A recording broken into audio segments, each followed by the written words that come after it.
बिस्मिल्लाहिर्रहमानिर्रहीम। इस वीडियो में हम देखेंगे कि नाइन्थ में एग्ज़ाम के पॉइंट ऑफ व्यू से बायोलॉजी के कौन से जो है वो एमसीक्यूज ज़्यादा इम्पोर्टेंट है।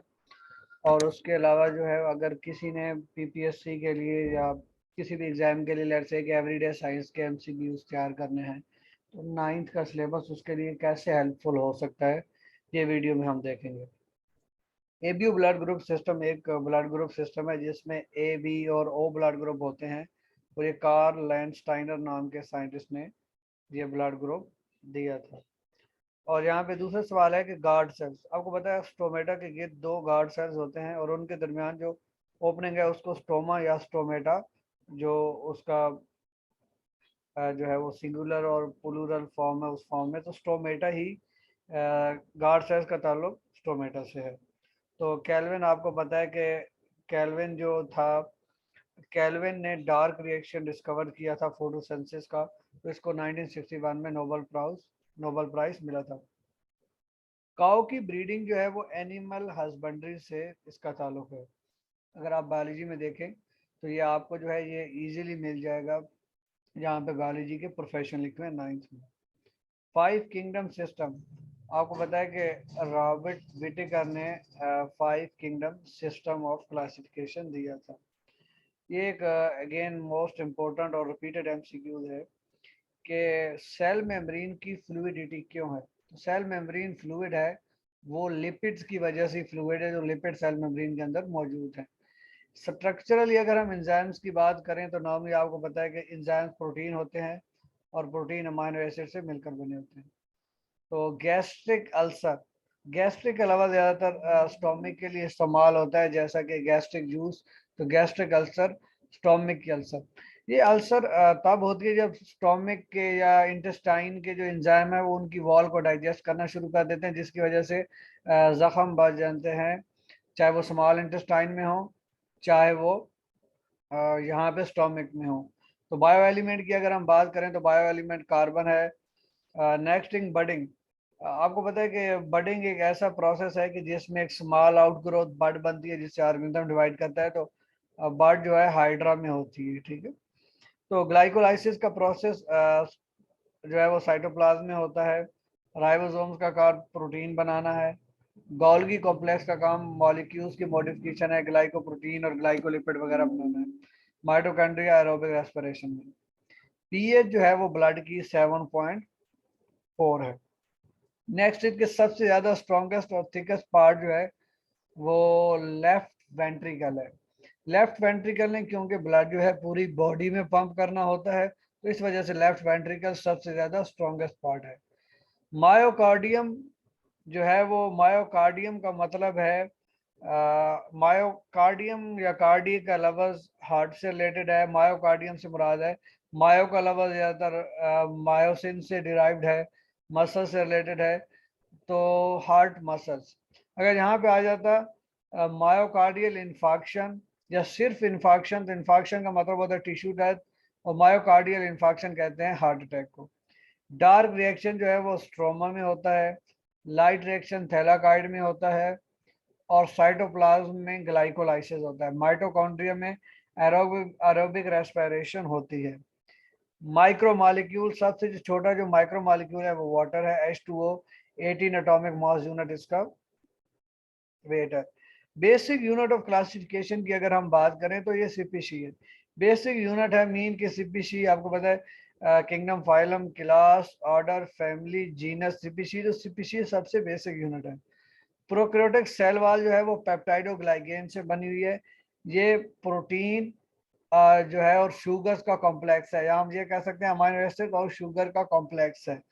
तो पेप्सिन जो है वो स्टोमिक में वर्क करती है और अराउंड 2 pH पे वर्क करती है, लो pH पे। ये आप बुक से कंसल्ट कर लेंगे। ज़्यादातर जो है ये इनसॉल्युबल डाइटरी फाइबर पूछा गया तो ये डाइटरी फाइबर आपको बुक से मिल जाएगा। तो नेचुरली अक्रिंग जो एलिमेंट्स हैं वो 92 हैं। अगर आप देखना चाहें ये कहाँ पे है तो ये मैं आपको बता भी देता हूँ कि अगर ये आप चैप्टर नंबर 8 जो है वो न्यूट्रिशन वाला खोलें तो आपको ये मिल जाएगा। आई थिंक वीट ब्रांड और बार्ले वगैरह में ये आपको इजीली मिल जाएगा। अगर हम यहाँ पे देखें कि जो हमारे पास डाइटरी फाइबर है, ठीक है। बैलेंस डाइट के आसपास एक हमारे पास ये डाइटरी फाइबर का टॉपिक वाटर के साथ लिंक्ड है, और ये इम्पोर्टेंट बोर्ड का एक किस्म का ये क्वेश्चन भी है, तो हम इसको देख लेते हैं कि डाइटरी फाइबर का जो है वो क्या काम है। ये फर्टिलाइजर्स हो गए, मेजर मिनरल्स हो गए, ये विटामिन हो गए, ये विटामिन डी हो गया। ये अगर आप इनसॉल्युबल डाइटरी फाइबर की बात करें तो आपको पड़ेगा कि व्हीट ब्रेन सीरियल और स्किन्स ऑफ फ्रूट, ठीक है। तो ये आप यहाँ पे मैंने हाईलाइट कर दिया कि व्हीट ब्रेन बार्ले और फ्रूट वगैरह, तो यहाँ पे हम करेंगे व्हीट ब्रेन। तो ये भी एक साल एमसीक्यूज आ चुका है बोर्ड में। तो ट्यूमर्स जो ओरिजिनल लोकेशन पे रहती हैं, एक जगह से दूसरी जगह ट्रेवल नहीं करती, तो इनको बिनाइन ट्यूमर कहा जाता है, लोकलाइज ट्यूमर भी कहा जाता है। माइटोकॉन्ड्रिया का ये सवाल आ गया, तो माइटोकॉन्ड्रिया का काम एरोबिक रेस्पिरेशन में, फोटोसिंथेसिस में जो ऑर्गेनेलिज का काम है वो क्लोरोप्लास्ट है, प्रोटीन सिंथेसिस में राइबोसोम्स का काम है, और लिपिड मेटाबॉलिज्म में जो है एंडोप्लाज्मिक रेटिकुलम का काम है। आपको पता है कि वेन में जो है बैक फ्लो ऑफ ब्लड को रोकने के लिए वॉल्व होते हैं। जो है वो स्टोमेटा भी 1 to 2% ऑफ लीफ को कवर करते हैं। क्रॉसिंग ओवर जिसमें क्रोमोसोम्स अपने एक्सचेंज करते हैं पार्ट्स, वो प्रोफेस 1 में होती है। ये ट्रांसपेरेशन से आया हुआ है कि 40 to 45 डिग्री सेंटीग्रेड, जब बहुत ज़्यादा टेम्परेचर बढ़ जाता है तो प्लांट को अपना स्टोमेटा जो है वो बंद करना पड़ जाता है। सबसे पहले जो एंजाइम की टर्म है वो विनहेलम कूने ने ये दी थी। विटामिन के प्रोड्यूस होता है जब बैक्टीरिया कॉलन में ये विटामिन प्रोड्यूस करते हैं, और इसका काम है ब्लड कोएगुलेशन में। ट्रांसपेरेशन अगेन कौन रेगुलेट करता है, तो जवाब है गार्ड सेल्स। 2 गार्ड सेल्स होते हैं जो ट्रांसपेरेशन को रेगुलेट करते हैं through stomata. Bone, blood, cartilage और एडिपोज टिश्यूज, ये सारे एग्जाम्पल हैं कनेक्टिव टिश्यू की। ये आपको चैप्टर 1 में मिल जाएगा, टिश्यूज वाले पार्ट में, सॉरी चैप्टर 4 में। ब्रॉडेस्ट कैटेगरी तो है, सबसे बड़ी कैटेगरी जो है वो किंगडम की है। नेक्स्ट है कि इनमें से कौन सा जो है वो यूनिसेलुलर नहीं है। हमें पता है कि Volvox is a colonial eukaryote. तो बायो एलिमेंट जो सबसे ज्यादा कंपोजिशन की है तो ये 65% ऑक्सीजन है। जिस बंदे ने माइक्रो ऑर्गेनिजम्स को ऑब्जर्व किया था in blood of malarial patient, तो वो लवीरान था। और गॉल्गी को जो है वो 1906 में गॉल्गी बॉडीज की डिस्कवरी पे क्या मिला था, नोबल प्राइज। नेक्स्ट है कि लिविंग ऑर्गेनिजम्स की स्टडी क्या कहलाती है, तो लिविंग ऑर्गेनिज्म की स्टडी बायोलॉजी कहलाती है। तो part of earth inhabited by the living organism, तो इसका जवाब है बायोस्फीयर। इसको zone of life on the earth भी कहा जाता है, कि जहाँ पे अर्थ के जोन में जिंदगी मौजूद है। नेक्स्ट है कि tentative explanation observation is called hypothesis. Cell wall of fungus is made of chitin. तो सेल वॉल जो है वो प्लांट में सेलुलोज की और पेप्टाइडोग्लाइकेन जो है आपको पता है बैक्टीरिया में होती है। माइटोकॉन्ड्रिया में जो इनर मेम्ब्रेन की एक्सटेंशन कहलाती है वो क्रिस्टी कहलाती है, ठीक है। क्रिस्टी वो स्ट्रक्चर है जो माइटोकॉन्ड्रिया में प्रेजेंट होता है। सेल मेम्ब्रेन आपको पता है मेनली जो है वो गो के सेल मेम्ब्रेन के मैं कंपोनेंट बता दूं कि इसमें कार्बोहाइड्रेट भी होते हैं, प्रोटीन भी होती हैं, लिपिड्स भी होते हैं, कोलेस्ट्रॉल भी होता है। लेकिन अगर हम मेन बात करें तो mainly it is composed of lipids and protein. तो ये वो जगह के exchange of parts of chromatid, तो होमोलोगस क्रोमोसोम, तो ये जो है क्रॉसिंग ओवर है जो प्रोफेज 1 में होती है, कि क्रोमोसोम जो है मियोसिस में अपने पार्ट्स को एक्सचेंज करते हैं। कंसेप्ट ऑफ मेटाबॉलिज्म जो है ये इब्न नफीस ने दिया था, सबसे पहले ये इब्न नफीस ने दिया था। और ATP an example of nucleotide, ये न्यूक्लियोटाइड है, न्यूक्लिक एसिड नहीं है। थायराइड ग्लैंड के फंक्शनिंग के लिए आयोडीन की जरूरत होती है, ठीक है। ये यहाँ पे सवाल भी आ जाता है कि मिनरल डेफिशिएंसी से होने वाली 2 डिजीजेस के नाम दें, तो एक गोइटर और एक एनीमिया। गोइटर जो है वो आयोडीन की कमी से होती है, और आयरन की कमी से एनीमिया। प्लांट्स में जो फूड है ये सुक्रोज की फॉर्म में, ये अगेन एक्सरसाइज वाला एमसीक्यूज है। और ये चैप्टर नंबर 4 से है कि cell surface to volume ratio से कि रेड ब्लड सेल्स का जो डायामीटर है या साइज है वो 8 माइक्रोमीटर है। तो नॉर्मली आपको पता है कि ब्लड जो है वो 5 लीटर होता है और 1/12 ऑफ द बॉडी वेट होता है। टिश्यूज की जो स्टडी है माइक्रोस्कोप के थ्रू वो है हिस्टोलॉजी। माइक्रो मॉलिक्यूल यहाँ पे ग्लूकोज ही है, ग्लूकोज और वाटर बुक में दिया गया, ये सारे स्टार्च लिपिड प्रोटीन ये मैक्रो है। तो आर्मी फिजिशियन वो वर्क ऑन मलेरिया 1878 में है। तो यहाँ पे जो है लवीरान होना चाहिए था, आई थिंक यहाँ पे वो दिया नहीं गया ऑप्शन, ठीक है। रोनाल्ड रॉस भी आर्मी फिजिशियन था, लेकिन ये थोड़ा बाद में था, 1878 में था, वो लवीरान था, ऑप्शन यहाँ पे नहीं दिया था। एस हैकल ने जो थर्ड किंगडम है वो किंगडम प्रोटिस्टा जो है वो 1866 में आई थिंक प्रपोज किया था। प्रोटीन बनाने का काम अगेन जो है वो राइबोसोम्स का है।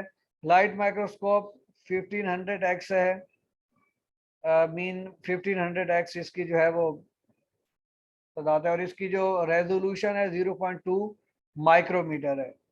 इसी तरह इलेक्ट्रॉन माइक्रोस्कोप जो है वो 2,50,000 उसकी जो है वो मैग्निफिकेशन है, और उसकी जो रेजोल्यूशन की बात करेंगे तो 0.2 नैनोमीटर। मियोसिस में एक सेल जो है वो 4 सेल्स बना देते हैं, और 4 के 4 क्या होते हैं, हैप्लॉइड। एंजाइम की टर्म जो है सबसे पहले विनहेलम कूने ने दी थी। और नेक्स्ट जो है ऐसा प्रोसेस जिसके थ्रू एनर्जी होती है, हासिल होती है, तो आपको पता है रेस्पिरेशन, क्योंकि फोटोसिंथेसिस में लाइट एनर्जी यूज हो रही है, रेस्पिरेशन में हमें एनर्जी मिलती है। ट्रांसपिरेशन तो एक टर्म है कि loss of water from plant surface through evaporation, और इवापोरेशन आपको पता है एक जनरल टर्म है। नाइट ब्लाइंडनेस जो है वो विटामिन ए की कमी से होती है, विटामिन सी से स्कर्वी होता है, और विटामिन डी की कमी से बड़ों में ऑस्टोमलेशिया और बच्चों में जो है वो रिकेट्स की बीमारी। थिकेस्ट और स्ट्रॉन्गेस्ट चैम्बर, ये देखिए एमसीक्यू रिपीट हो रहे हैं, ये है left ventricle. Left ventricle thickest और strongest chamber of the heart है। और यूरिया इज फॉर्म, तो आपको पता है यूरिया साइकिल जो है लिवर में होता है। Liver convert ammonia into less toxic form called urea. तो इसके फंक्शन में भी है लिवर के कि इसमें क्या बनता है, यूरिया। लार्जेस्ट जो आर्टरी है और जिसमें सबसे ज्यादा प्रेशर होता है वो है एओर्टा। ब्लड ग्रुप बी है तो डेफिनेटली इसका जो एंटीजन होगा बी, और एंटीबॉडीज क्या होंगी, A. Which of following group include organism which are absorptive, तो आपको पता है कि फंजाई जो है वो एब्जॉर्प्टिव मोड ऑफ न्यूट्रिशन है, मीन जो एंजाइम रिलीज करके दूसरे ऑर्गेनिजम्स के, मीन डेड ऑर्गेनिक मैटर है उसके ऊपर एंजाइम रिलीज करेंगे, फिर अपने हाइफी के थ्रू वो वहां से न्यूट्रिएंट एब्जॉर्ब करेंगे। हॉर्टिकल्चर जो है ये बागबानी या आर्ट ऑफ गार्डनिंग है। तो आपको पता है सबसे पहली जो बायोलॉजिकल मेथड में चीज है वो है किसी चीज को ऑब्जर्व करना। तो सी स्टार ईट्स मसल्स, ये आपको चैप्टर 3 में मिल जाएगा। रॉबर्ट हुक ने जो अपनी जो सेल को डिस्क्राइब किया था वो 1665 में किया था। और गिल्स के थ्रू जो गैसियस एक्सचेंज होती है वो गिल्स डिफ्यूजन के थ्रू, ये डिफ्यूजन वाले चैप्टर, डिफ्यूजन वाले पार्ट में आपको मिल जाएंगे। सेल जो ज्यादातर जो अपने जो टाइम है वो इंटरफेस में गुजारता है, जिसमें वो है कि सेल में जो है वो G1 G2 और S फेज वगैरह होती हैं उसमें गुजारता है। जो है आपको पता है कि अमाइलेज जो है वो डिश वॉशिंग में यूज होता है। क्लोरोफिल जो है वो एब्जॉर्ब कौन से करेगा, आपको पता है ग्रीन तो बिल्कुल भी एब्जॉर्ब नहीं करेगा, तो वो सारे ऑप्शन निकल गए ग्रीन वाले, क्योंकि ग्रीन जो है वो ट्रांसमिट करता है, तो रेड एंड ब्लू इसका ऑप्शन है, ठीक है। आगे ये नॉर्मली ये मैंने एमसीक्यूज बनाए हुए हैं कि ये आपको हेल्प करेंगे कि लेट्स से कि डेट से रिलेटेड, तो फिलहाल के लिए इतना ही।